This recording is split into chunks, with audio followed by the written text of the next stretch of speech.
Welcome to quick learn for easy learn. तो हम लोग ने बहुत सारी वीडियोस आपके लिए लेकर आए हुए हैं जो बहुत ही इजी तरीके से हर चीज़ों को इतनी बेसिक तरीके से समझ पाए। आप उसको जाके देखिएगा, आपको कभी भी ये चीज़ें इतनी इजी लगेगा कि कभी भी आपको जो ज्योमेट्री और मैथ्स जो है कभी हार्ड नहीं लगेगा। कभी बोलते हैं ना सर के ऊपर से गया कुछ कुछ नहीं जाएगा, आपको आराम से आपके दिमाग के अंदर घुस जाएगा। आप एक बार ट्राई करके देखो मेरी सारी जो वीडियोस को, तो आपको समझ में आ जाएंगे। एंड अब उसके बाद अगर समझ नहीं आया तब आप मेरे को कमेंट सेक्शन में बताइए कि कौन से पार्ट समझ में नहीं आया है। तो अभी एट प्रेजेंट हम लोग क्या करने वाले हैं, आज हम लोग जो 2D 3D के बारे में बताने वाले हैं कि एरिया पेरीमीटर क्या होता है। तो एरिया सबसे पहले हम लोग जो है एक ट्रायंगल ले लेते हैं। तो ट्रायंगल है, ये ट्रायंगल ये क्या है, एक 2D शेप है। 2D का मतलब है जिसके अंदर हाइट नहीं होती तो उसको हम 2D बोलते हैं। तो ये 2D शेप है जो पिक्चर हमने एक पेपर के अंदर बना सकते हैं। तो ये ट्रायंगल ले लिया। इस ट्रायंगल जो है ये ऐसा ट्रायंगल है जिसमें ऑल साइड्स इक्वल है। तो इसका मतलब ये साइड इक्वल है। इस साइड का नाम हम सपोज करते हैं एल। तो ये भी एल, ए भी एल। तो इसका पेरीमीटर क्या होएगा, पेरीमीटर का मतलब क्या होता है, तो उसके all sum of all sides, सारे साइडों का टोटल करोगे तो दैट इज कॉल्ड पेरीमीटर। तो पेरीमीटर को हमने इसके अंदर पेरीमीटर क्या करेंगे, इसके ऑल साइड्स को प्लस कर देंगे, L plus L plus L, that is L और एल मिला के 3L। सेंटीमीटर है, मीटर है, जो भी है वो उसके बारे में साथ में लिख देना चाहिए। तो ये हुआ रेगुलर ट्रायंगल का, जैसे इक्विलेटरल ट्रायंगल का पेरीमीटर का बारे में बोला।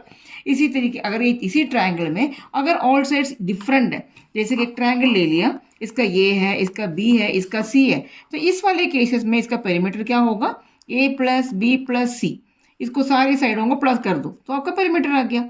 इसी तरीके से अगर कोई स्क्वायर आ गया, तो स्क्वायर में भी ऑल साइड्स इक्वल होता है।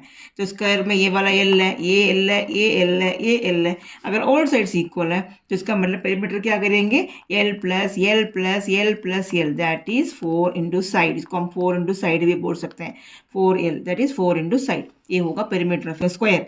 स्क्वायर का भी वही चीज़ है और रोम्बस का भी सेम चीज़ें हैं। तो रोम्बस का भी आपका पेरीमीटर एंड रेक्टेंगल का, स्क्वायर का भी पेरीमीटर 4 इंटू साइड होता है।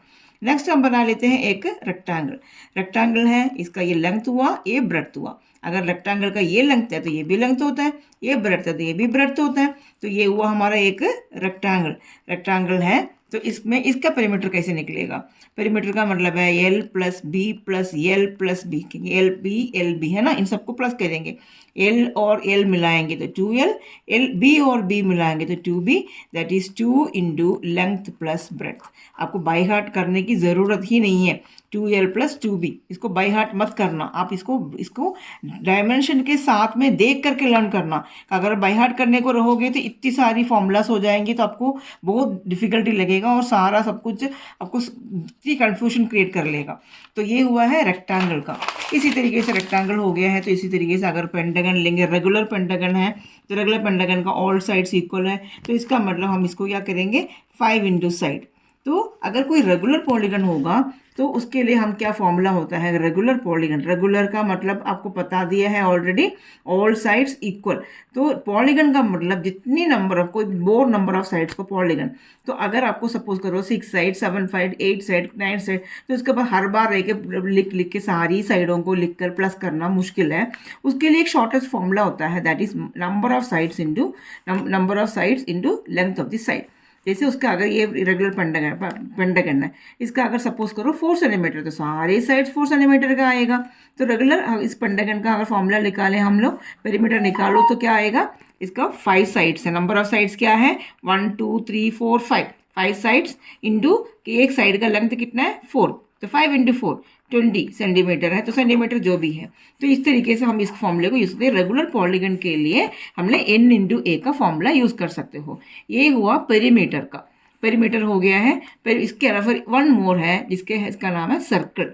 तो सर्कल है, सर्कल में हम लोग ये जो साइड्स नहीं होता, जैसे इसमें हमने लाइन सेगमेंट से हमने साइड्स बनाया हुआ है, लेकिन सर्कल में लाइन सेगमेंट से साइड्स नहीं बनाया हुआ है, वो तो सर्कल है। तो सर्कल है तो वहाँ पर ये पेरीमीटर का नाम थोड़ा सा बदल जाता है, उसको हम बोलते हैं सरकमफरेंस।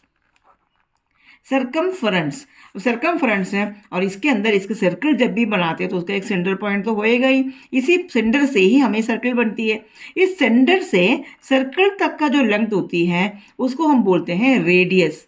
ठीक है, रेडियस RADIUS। इसको अगर बहुत सारी रेडियस है, प्लूरल है इसका, तो RADII होता है, ये रेडियई। तो एक सर्कल के अंदर का यहाँ से लेकर यहाँ तक का लेंथ को रेडियस बोलते हैं। अगर यहाँ से लेकर यहाँ तक होते हुए फिर से यहाँ पर जब टोटल ये पूरा 2 बार यहाँ से ये एक सर्कल के वन एंड से सर्कल के दूसरे एंड तक passing through the centre, will end circle joining one end of a circle with the other end of a circle which passes through the center, that is called diameter.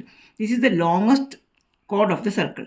एक circle का chord longest chord होता है diameter. Diameter का मतलब है D से denote करते हैं, एंड डायमीटर का मतलब क्या है, R plus R, that is 2r। Diameter 2r होता है। तो अब सर्कमफ्रेंस के बारे में हम बात कर रहे थे। तो सर्कमफ्रेंस का मतलब उसका फॉर्मूला होता है 2πr।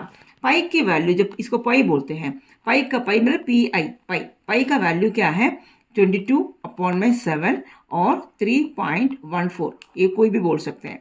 तो ये सर्कमफ्रेंस ऑफ ए सर्कल का फॉर्मूला निकालने का है 2πr।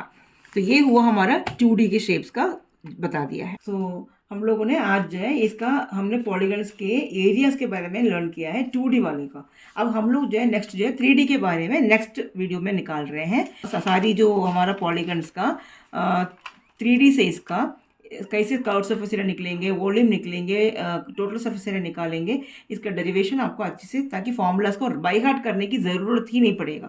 अब उस तरीके से आप इसको लर्न कर सकते हो। तो कभी भी कोई भी फॉर्मूलाज लर्न नहीं हो रहे, अरे यार ये लर्न करो कि 2 2 4 3 2 9 ऐसे लर्न करते हैं, वैसे लर्न करने की ज़रूरत नहीं पड़ेगा। आपको सारे सब कुछ फिगर अगर दिमाग में है तो किसी का भी area, volume, total surface area सब निकाल सकते हो। तो आप ज़रूर इसके बाद नेक्स्ट वाला वीडियो में भी आप देखिए, इसका बैलेंस उसी में आ रही है। And if you like the video, please don't forget to like, share and subscribe, and always be with us and comment please about whatever the changes required, or what if you have any doubt, whatever you want, please put it in the comment section.